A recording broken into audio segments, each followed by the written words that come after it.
All right, 1 Corinthians chapter 13. If you have your Bible, open with me to 1 Corinthians chapter 13. This passage is a well-known passage. I bet most of us have heard this passage multiple times, Christian or not.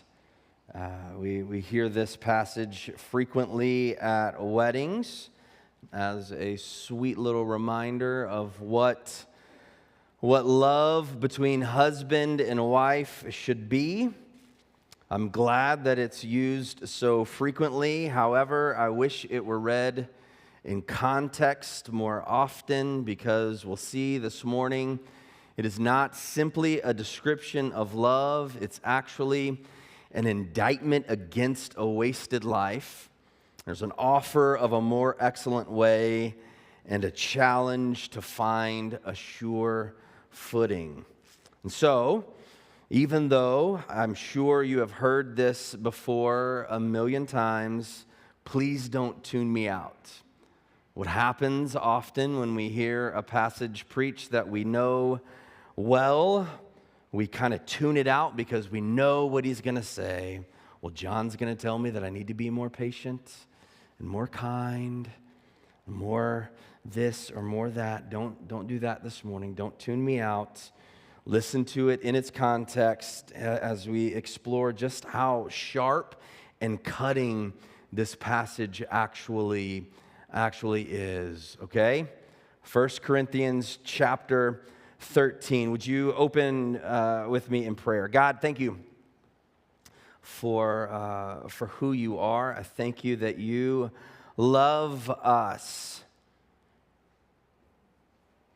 that Jesus, the darling of heaven, was crucified for me.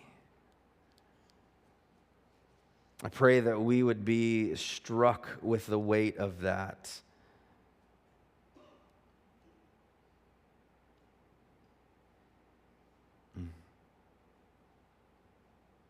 It's in Jesus' name we pray. Amen.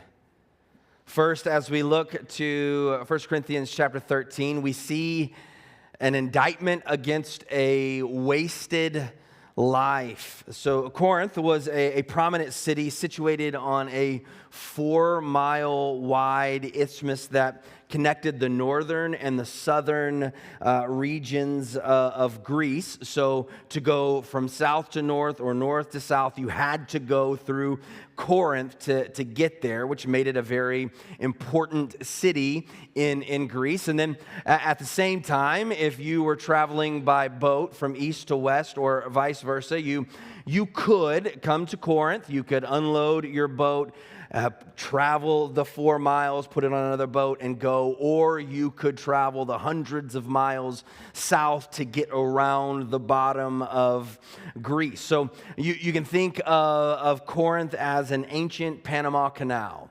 It was a very strategically placed and a very, very important city in this culture. It made it a great spot for commerce. Then, in 146 BC, Corinth was destroyed by the Romans because they rebelled against Rome, and so they were destroyed, just completely leveled. And for the next 100 years, Corinth, this whole area was just flat. There was nothing there. Nobody lived there. It was empty and barren for 100 years until halfway through the century before Christ, Julius Caesar came and he saw the potential in this area. So he set up a Roman garrison in this area that became a province here, a colony in this area, because he saw that it was going to be a wonderful place. And so for the next 100 years, from the time that he set up this colony until this is written here by Paul in the middle of the first century, we have in Corinth just an explosion of growth. It goes from nothing to one of the biggest and most prominent cities in the world.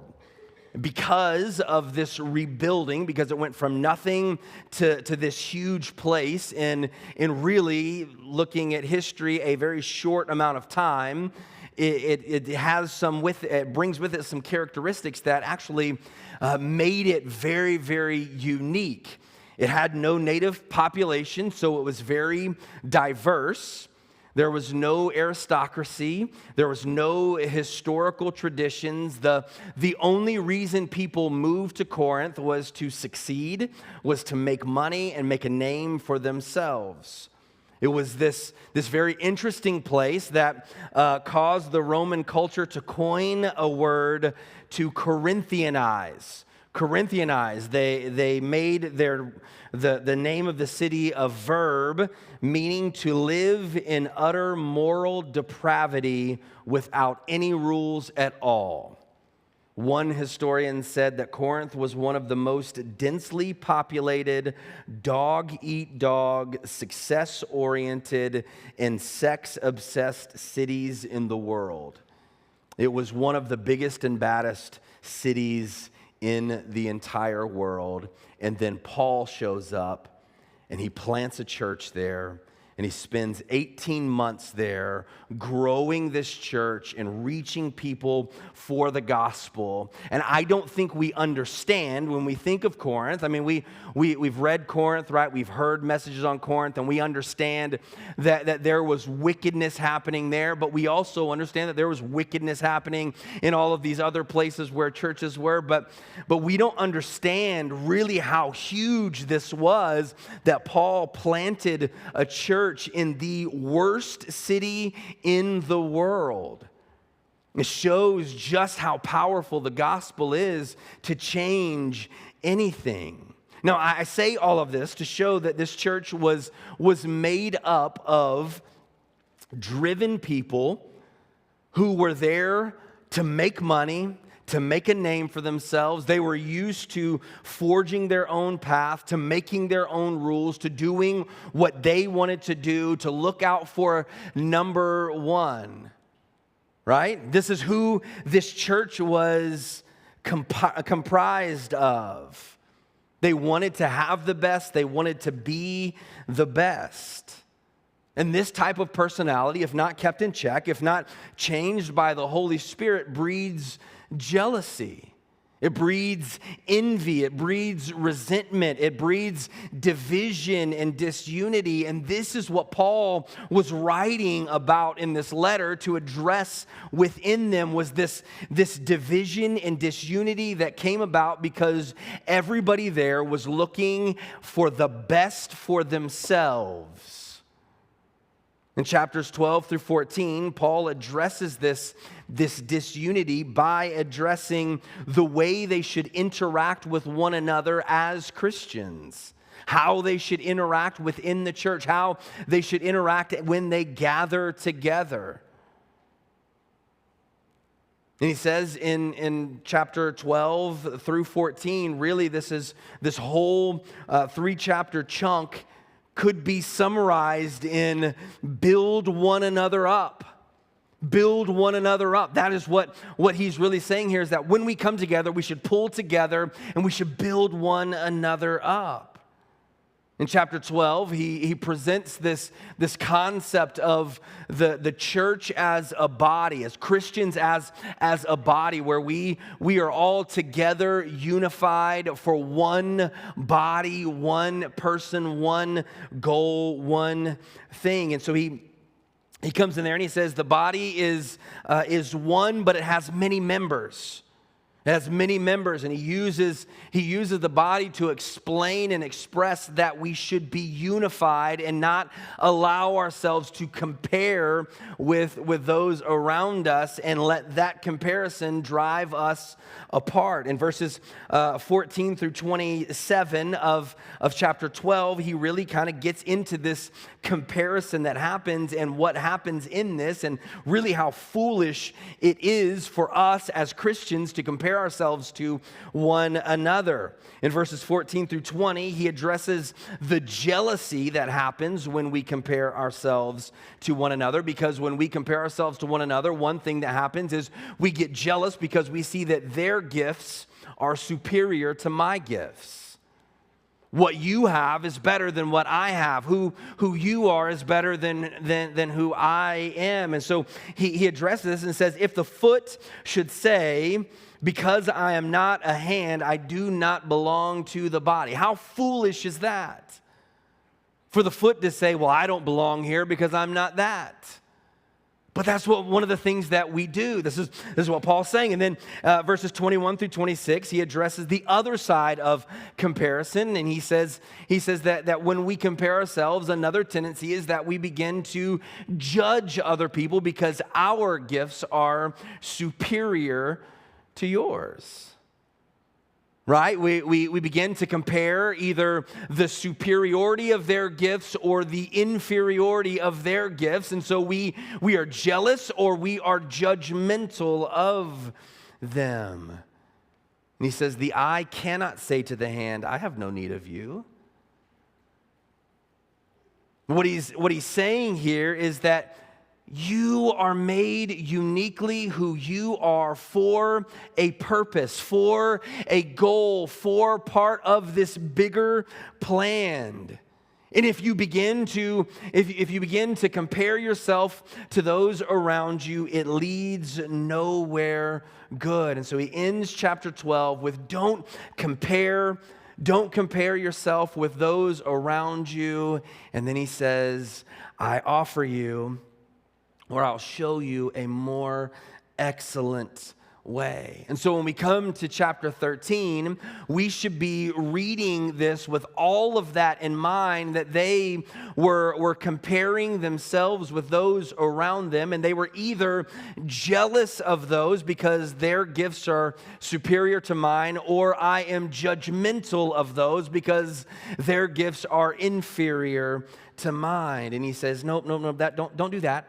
Don't be judgmental. Don't be jealous. Instead, here is a better way. And so 1 Corinthians chapter 13, he says, verse 1, if I speak in the tongues of men and of angels, but have not love. He begins here by looking at these gifts, these spiritual gifts that they were consumed with, that they were concerned with, that they were comparing their gifts with the gifts that others had. You can see a list of these gifts in chapter 12 and chapter 14. But we know throughout the book of Acts, really, that God gave spiritual gifts to the early church to help them, to grow them, to grow the church, to bring people in. We see at the day of Pentecost, they spoke in tongues. They were given the gift of tongues there. We see that some were given the gift of healing, some of prophecy, some had visions that they could see. And he provides this list in chapters 12 and chapter 14. And then here Paul begins with, or at chapter 12, he begins with, now concerning the spiritual gifts, brothers, I do not want you to be uninformed. They were consumed with the gifts, yet they were confused by them. They wanted these gifts, but they didn't know what to do with them. They were amazed by those who had these spiritual gifts, but they were very, very perplexed with what do they do? What is their purpose? How do I have them? What does it mean for me to have these gifts? So Paul writes, he says, hey, I want to help you better understand these gifts. And he walks through there in chapter 12, don't begin to compare yourself and your gifts with those around you. Instead, if I speak with tongues of men and of angels, but I have not love, I am a noisy gong or a clanging cymbal. If I have prophetic powers and understand all mysteries and all knowledge, and if I have all faith so as to remove mountains but have not love, I am nothing. If I give away all I have, and if I deliver up my body to be burned but have not love, I gain nothing. He's addressing here some of what they would have perceived as the biggest gifts and the best actions even, right? He's addressing them, and look at what he says about them. He says that even these things that you think are the best of the best, without love, you are simply a noisy gong or a clanging cymbal. Our first thought is that it's annoying, right? That's not really what he's saying. Because in this day, in this culture, in pagan worship, at the beginning of the rituals of pagan worship, they would bang a gong or a cymbal to awaken the gods before they began to worship them. So what he's saying is that even if you have the best of the best of the best of the gifts, and you do the best of things, that doesn't mean you're actually Christians. It doesn't make you even better than the pagans. Having these best of the best of gifts doesn't equate to you being a godly person. You can do all of those things and you can have all of those things and still be no better than the pagans. Without love, you're just as lost, just as far off, just as wicked, just as bad as them. In fact, I'm nothing. No matter what I do, I gain nothing. You can have all of these things that you think are important and still not even be a Christian. Let that sink in. This wasn't unique to Paul's theology. Jesus said basically this same thing. In Matthew 7, he said, on that day, people will say to me, Lord, Lord, did we not prophesy in your name, or cast out demons in your name, or do mighty things in your name? And I will say to them, I never knew you.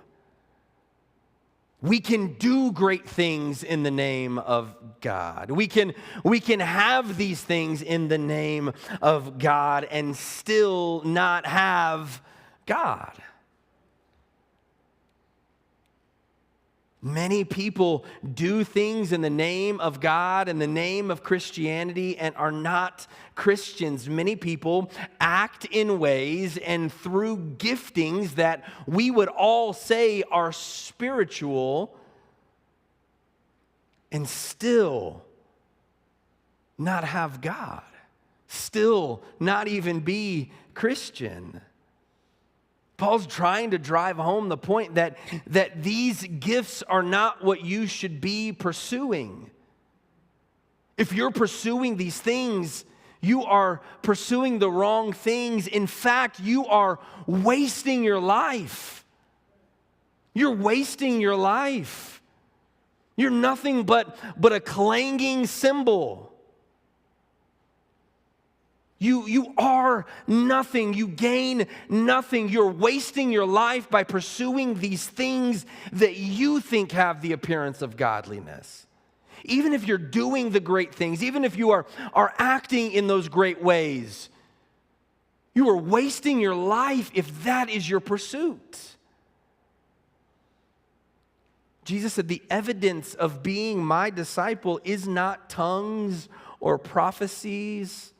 The evidence of being his disciple is the love that we have for one another. Love is the evidence of the Spirit in your life, not these miraculous gifts, not how much you know, not how much you do. There are so many people in the church who do great things in public, who know so much information about God, about this Bible, about theology, about doctrine, So many people who give so much and volunteer so much and do all of these things that we would all say that's what a good Christian does, and yet they are wicked in private. Some of you live with someone like that. Don't say amen. But you know what I'm talking about.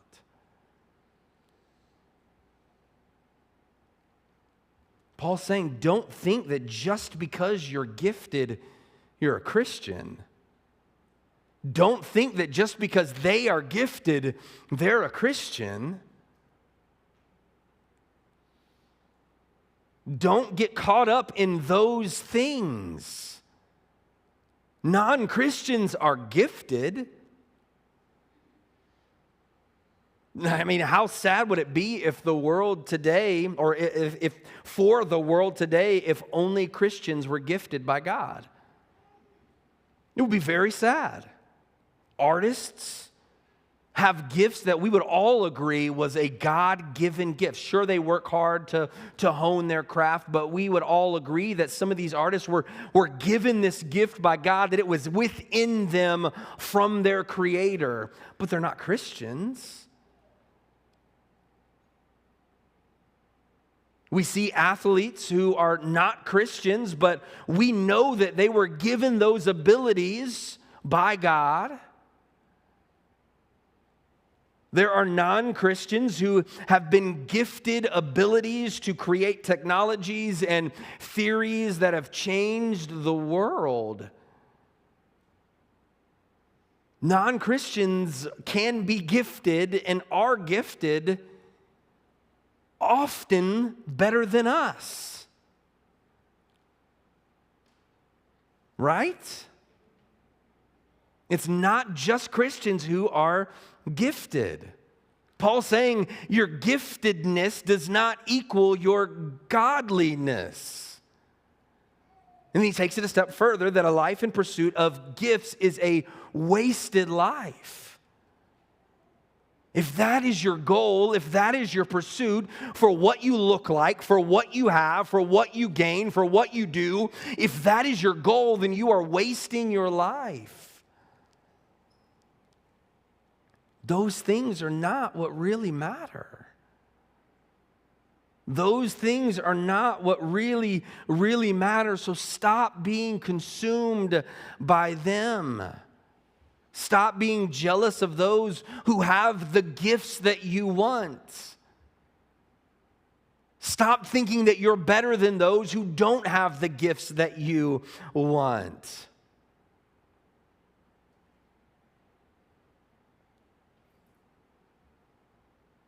Stop pursuing those things. That is not what really matters. There's a more excellent way. And here it is. Love. Love is the more excellent way. In verses 4 through 7, he describes love. But the way he describes love isn't just a random description of love. It's not like he said, okay, let me describe love. Love is patient.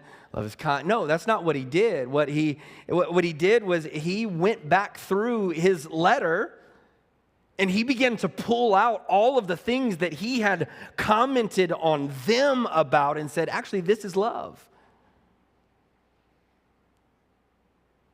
The bad thing is, every time he commented on it, it was in a negative light. In chapter 8, he says, you are puffed up. And here he says, love is not arrogance. The same word, puffed up and arrogant. Chapter 12, he talks about their jealousy and their boasting. Here he says, love does not envy or boast. In chapter 7, he calls them rude. Here he says, love is not rude. In chapter 10, he refers to them as being self-seeking. But here he says, love does not insist on its own way. See, Paul is calling them out. Hey, you need to check yourself.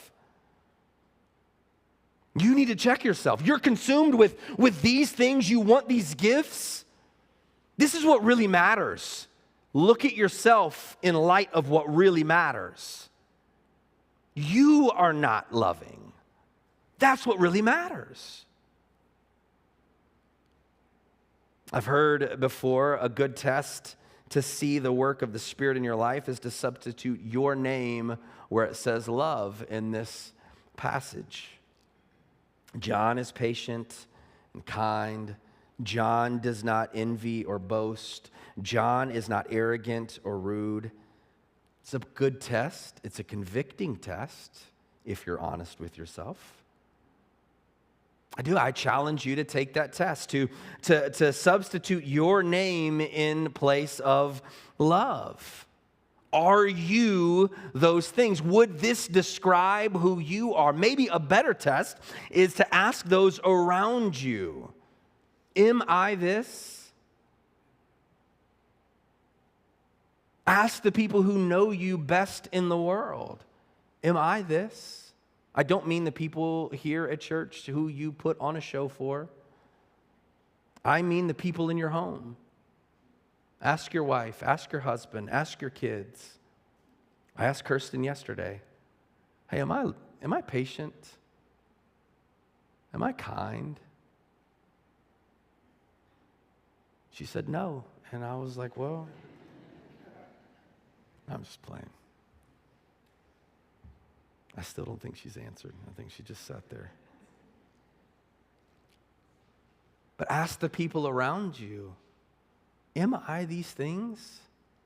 If you actually are concerned about being who God says, this is who I want you to be. If you're not, then don't worry about it. Just let it go.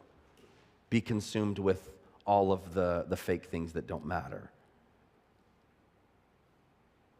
Did you notice that when you look at this more excellent way, when you're comparing it to what he's saying, don't do this, all of the other things are selfish and self-centered. The pursuit of gifts are self-centered and selfish. It's about what I have or what I do or how I look. It's all about me. It's about gaining something, whether it be influence or prestige or just I get a better reputation by those around. It's all about me. That's why the gifts really mattered to them, is because it's something that I want, or it's something that I want you to perceive me as. It's about me. But then when he compares it to love, love is not that. Love is not about you. Love is outward focused. It's about them. It's not about what I get out of it. It's about them. It's about what they get out of it. What does it benefit me to be patient? Not much. It benefits you. Because I'm not angry toward you. I'm not frustrated toward you. I'm patient. What does it benefit me to be kind? Not tons, but it benefits you. When we're consumed with these things, it's about me. We're looking inward. But when we're consumed with love, we're looking outward. We're consumed with the people around us and what benefits them. So I asked this morning, what are you concerned with? Yourself or them?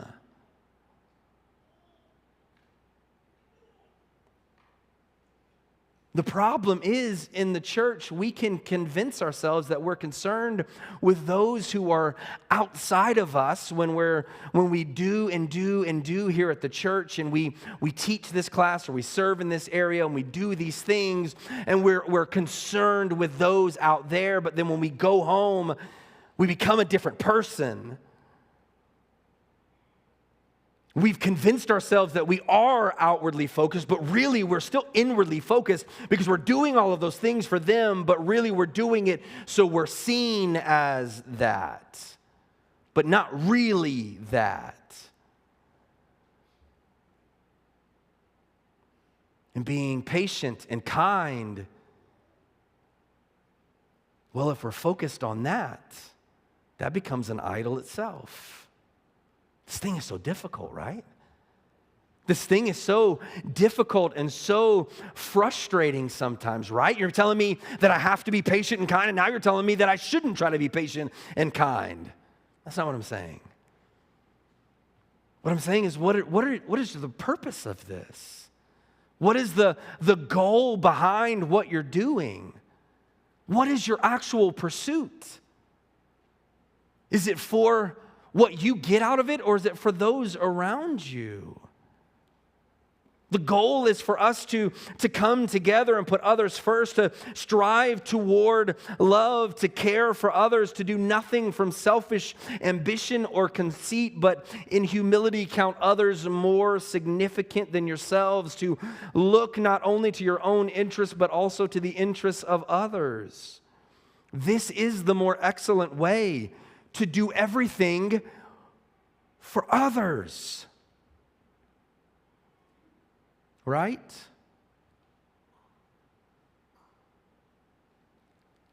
Kind of. Is that what he's saying? Kind of. And I know I just confused a lot of you. But stick with me. And he says, here, let me help clarify this. Let me clarify this for you. I want to give you a sure footing. I want to give you a sure footing. It's not about gifts. Instead, it's about love, and this is what love looks like. But even in this, look, even in this, those things, the descriptors of love, are not the thing you should be looking for. Let me give you a sure footing here. All of those things pass away. Everything passes away. The gifts, they all pass away. They cease, but love remains. He says those things that you're consumed with, that will pass away. Those things that you're concerned with, they're all going to pass away at some point. He says in verse 8, he lists all of these things. He lists prophecies and tongues and knowledge and these acts of giving. And all of them, he states, they're going to come to an end. And then in verse 10, he tells us when they will come to an end, when the perfect comes. The perfect is not referring to when you become spiritually mature, then you don't need those things. What that means is the perfect is, it's this, the Greek word, it means a purpose or a goal. It's teleos, it's the purpose, it's the end goal. It's what theologians call the eschatological end, the goal of God's redemptive plan. When we're in eternity, that's when it ends. We don't need anything in eternity. This is beyond the second coming, beyond the millennial reign. We won't need any of that. You won't need tongues. You won't need prophecy. You won't need any of these things because you're going to be there with Him. All of this is gone. All of this fades away, but love never does. Let me help you get this firm footing. Love is the thing that really, really matters, that lasts, that remains, that keeps going. We know in part now, but then we'll know completely. This in part means in succession. It's to gradually know. We know in part now, but we will know one day. We prophesy in part now, but we won't need any of that because we're going to be with Him. We're going to be with Him. He says, now we see in a mirror dimly, in verse 12, but then we're going to see face to face. Look at that picture, the difference of now we see in a mirror dimly, but then we're going to see face to face. When you look in a mirror, you see a reflection. You don't see the real thing. It's a reflection of the real thing. But even that isn't all. It's not just you see a reflection, but now we see a reflection dimly. Dimly there. It's the enigmati. It's where we get the word enigma. It means to be a riddle or indistinct. Is that we see these confusing, puzzling reflections now, not the real thing, but one day we will see clearly. One day we'll see face to face.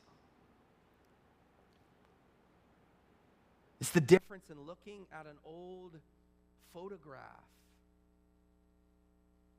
that is worn, faded, and you can tell who it is, but it's not real clear. When you look at that, or you look at them face to face, there's a big difference in the two.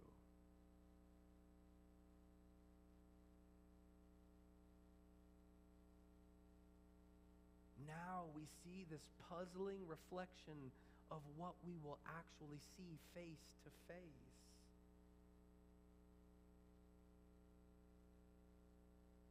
What he's getting at, this is our sure footing. What he is getting at is that now is not the goal. Now is not what we should be completely focused on. The goal is that one day when the perfect comes. What we should be focused on is that day down the road when I'm in eternity. That is what matters. When I'm with him. My life now should not be consumed with gaining or doing or any of these things. My goal in this life should be concerned with preparing for that day down the road when everything else has faded away and all that remains is love.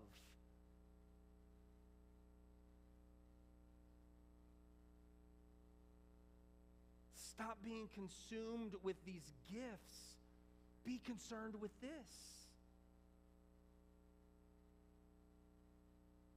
Now, maybe we are not as concerned with gaining these spiritual gifts, right?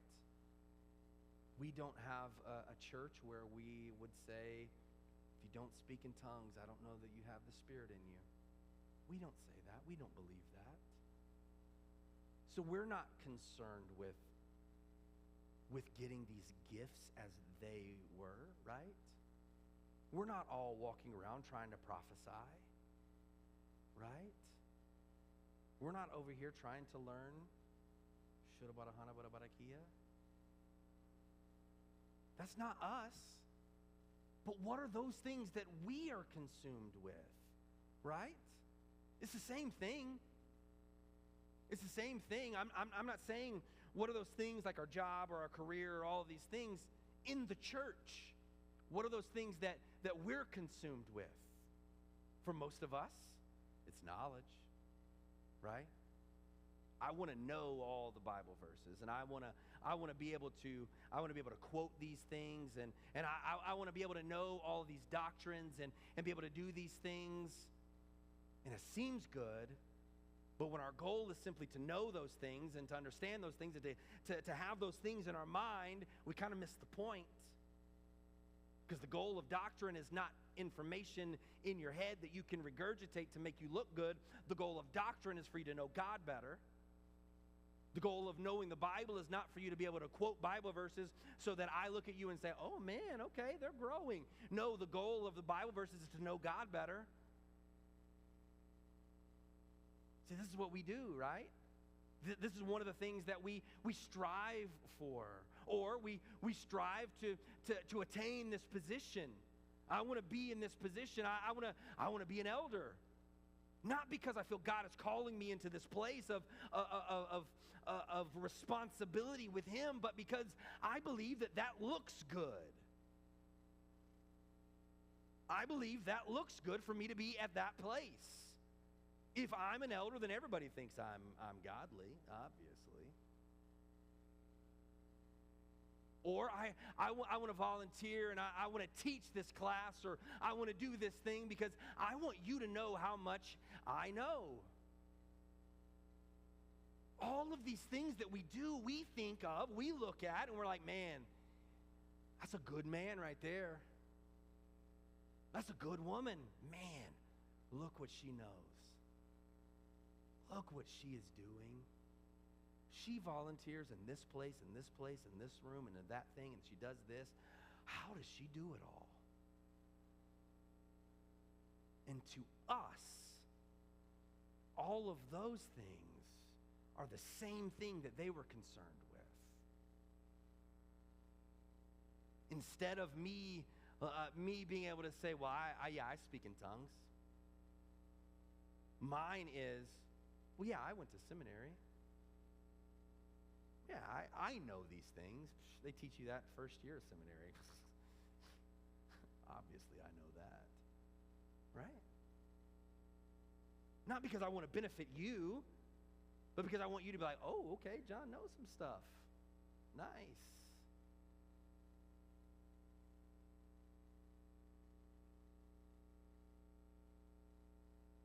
When those things become the goal, we miss the mark. When the goal itself is to know information, to accomplish tasks, we're missing the mark altogether.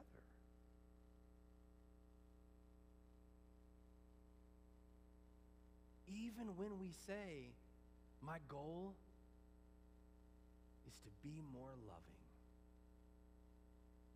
All right? Love is patient.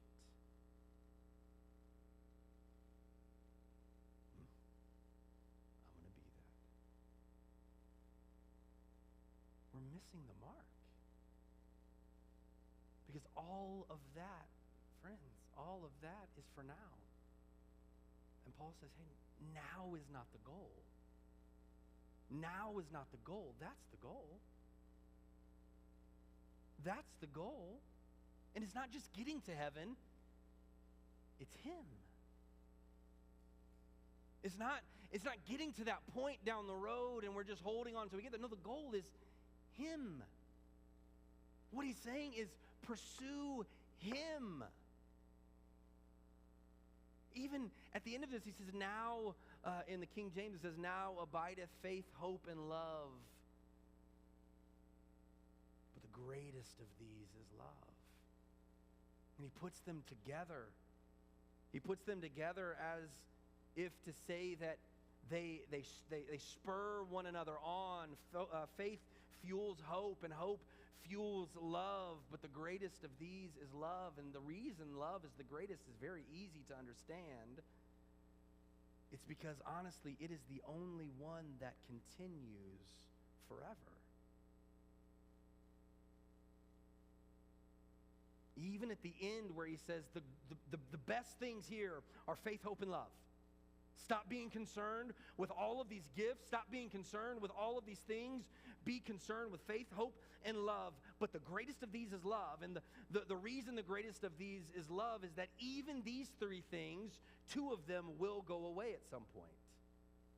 When I'm standing face to face with Jesus, I don't need faith in Him because He's there. When I'm standing face to face with Jesus, I don't need to hope that one day I will be there because I'm there. But when I'm standing face to face with Jesus, love does not go away. Instead, it intensifies.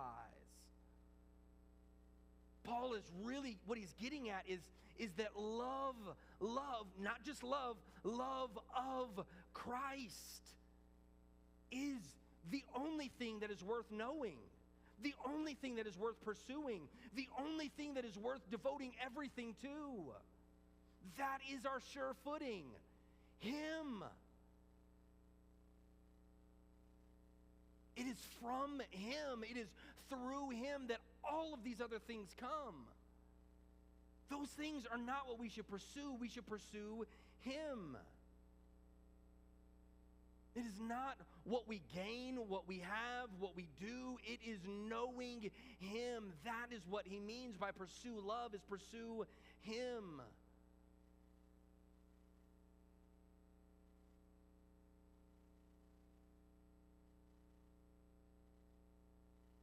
We've gotten it so twisted and messed up in this church. Not this church specifically. The church. Because we take this list of love the same as we take the fruit of the Spirit in Galatians 5, and we make it a curriculum for us to develop in ourselves.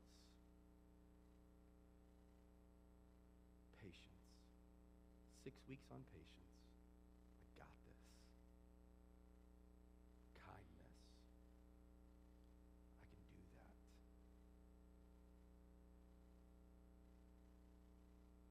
No, Paul was not listing He was not listing a curriculum for you to develop in yourself. He was telling you what happens when we are consumed with him. This is what happens when we're consumed with Christ. We become patient. We become kind. We become all of these things when we are consumed with him, when we grow in knowledge of him. This is what happens within us. That is what matters. Next week, we're going to talk more about what this looks like to be consumed with him and to grow in this knowledge of him and therefore grow in likeness of him, as Paul is talking about here. But the point right now is that all of these things that we mess up and we misallocate our attention toward is not the point. The point is him. The point is him.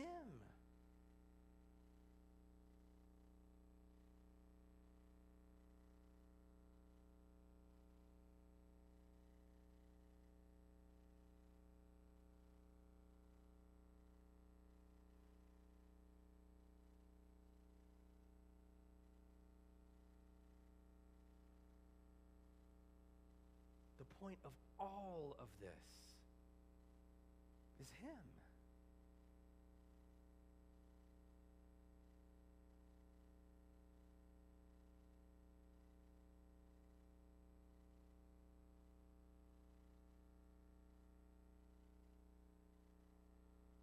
What are you pursuing?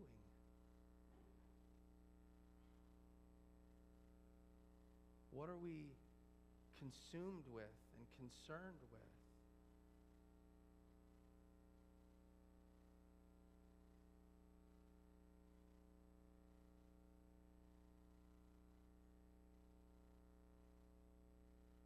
God, I thank you that we get to know you.